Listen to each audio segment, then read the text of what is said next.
avec Brigitte Desglands, pour une première fois avec les Cabotins, qui fera partie de la description de la lecture théâtralisée des mots et des voix.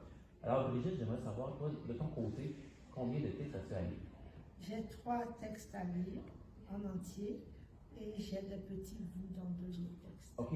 C'est quoi les sujets, les thèmes qui sont abordés dans les textes? Il y a un des thèmes, c'est l'immigration. En fait, c'est une lettre ouverte écrite à la ville de Telford par une immigrante, par une personne qui est arrivée ici en tant qu'immigrante, qui n'est plus évidemment immigrante aujourd'hui, mais qui fait un rapport avec les immigrants qui arrivent aujourd'hui aussi. Et puis il y a une autre qui parle de la jeunesse, des rêves et puis du manque peut-être de rêves aujourd'hui. C'est-à-dire dans cette impression qu'on a parfois que les gens rêvent moins, la jeunesse rêve moins, que tout est acquis, etc. Et on sait que ces textes-là ont été écrits pendant la pandémie, parce que le projet a débuté pendant la pandémie.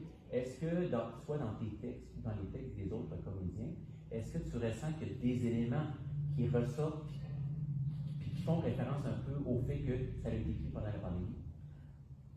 Dans mes textes à moi, enfin les 3 textes que j'ai à lire, je n'ai pas l'impression que ce sont des textes que la pandémie a comme influencé.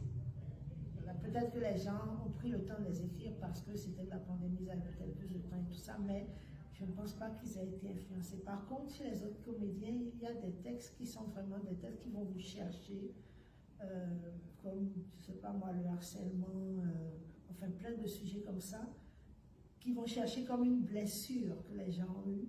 Donc peut-être que pour ces textes-là, le fait d'être seul à la maison, d'être avec d'autres personnes, mais d'être plus introverti a permis aux gens de sortir une blessure, d'écrire sur une blessure qu'ils avaient depuis longtemps. Peut-être.